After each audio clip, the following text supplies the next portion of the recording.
Hello বন্ধুরা, welcome to my YouTube channel. বন্ধুরা, আজ আমরা নবম শ্রেণীর প্রথম ইউনিট টেস্টের ভূগোলের সাজেশন আলোচনা করব। দেখো, প্রশ্নমান 2-এর একে দেখো, দিবস কি, উষা গোধূলি কি বা কাকে বলে, জিপিএস এর ব্যবহার লেখো, আবর্তনীয় সম্পদ কি, ফেরেলের সূত্র লেখো এবং জিওড কাকে বলে।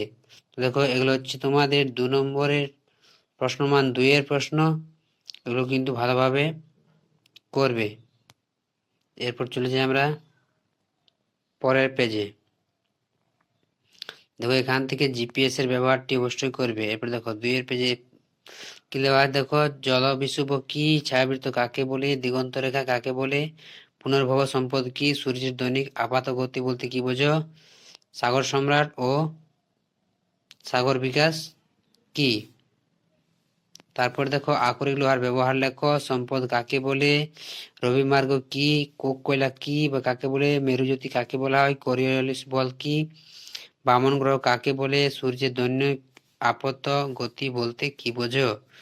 এগুলো কিন্তু সবগুলোই ইম্পর্টেন্ট কোশ্চেন, এগুলো অবশ্যই করে রাখবে।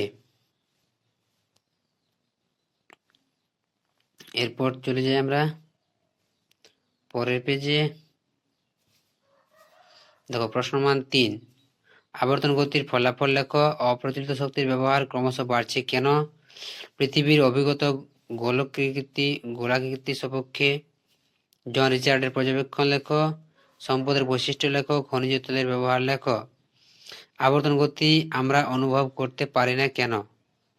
এটা কিন্তু খুবই গুরুত্বপূর্ণ কোশ্চেন, আবর্তন গতি আমরা কেন অনুভব করতে পারি না। এরপর দেখো, দক্ষিণ ভারতে জলবিদ্যুৎ শক্তি উন্নতির লাভের 3টি কারণ, জলবিদ্যুৎ উৎপাদনে অনুকূল ভৌগোলিক পরিবেশ আলোচনা করো, লোহার পরিমাণের ভিত্তিতে আকরিক লোহার শ্রেণীবিভাগ করো, সম্পদ সংরক্ষণের প্রয়োজনীয়তা, ভেরি ভেরি ইম্পর্টেন্ট, পৃথিবীর আবর্তন গতি অনুভব করি না কেন, চিরাচরিত শক্তি ব্যবহারের 3টি সুবিধা অসুবিধা লেখো, এটাও কিন্তু ইম্পর্টেন্ট।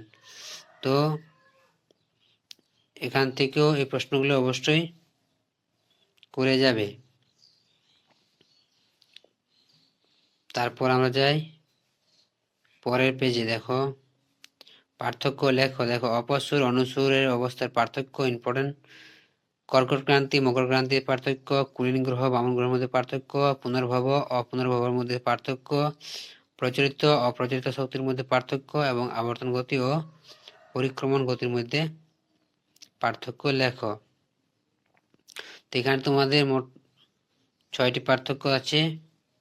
এরপর দেখো, 5-এর পয়েন্ট প্রশ্নমান 5, পৃথিবীতে দিন রাত্রির হ্রাস বৃদ্ধি কিভাবে হয় তা চিত্র সহ ব্যাখ্যা করো, পৃথিবীর অভিগত গোলকত্বের প্রমাণ দাও, সম্পদ সংরক্ষণের উপায়গুলি লেখো, ভেরি ভেরি ইম্পর্টেন্ট, চিত্র সহ পৃথিবীর ঋতুচক্রের সংক্ষিপ্ত দাও, এটা ইম্পর্টেন্ট, ভারতের প্রধান 5টি রাজ্যের আকরিক লোহা বন্টন সংক্ষেপে আলোচনা করো।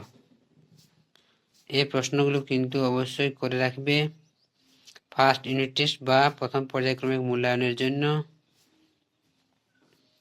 এবার দেখো, রেখা মানচিত্র থেকে ভারতের বৃহত্তম তৈল খনি বোম্বে হাই, তারাপুর, ভারতের আকরিক লোহা খনি নেভেলি, ভূপান্ডল, দুর্গাপুর তাপবিদ্যুৎ কেন্দ্র, ভাখরা জলবিদ্যুৎ কেন্দ্র, ভারতের বৃহত্তম লিগনাইট খনি, ভারতের রাজধানী, ভারতের প্রথম পারমাণবিক শক্তি কেন্দ্র ফারাক্কা, পশ্চিমবঙ্গের বৃহত্তম তাপবিদ্যুৎ কেন্দ্র জামনগর, ফারাক্কা, মণিকর।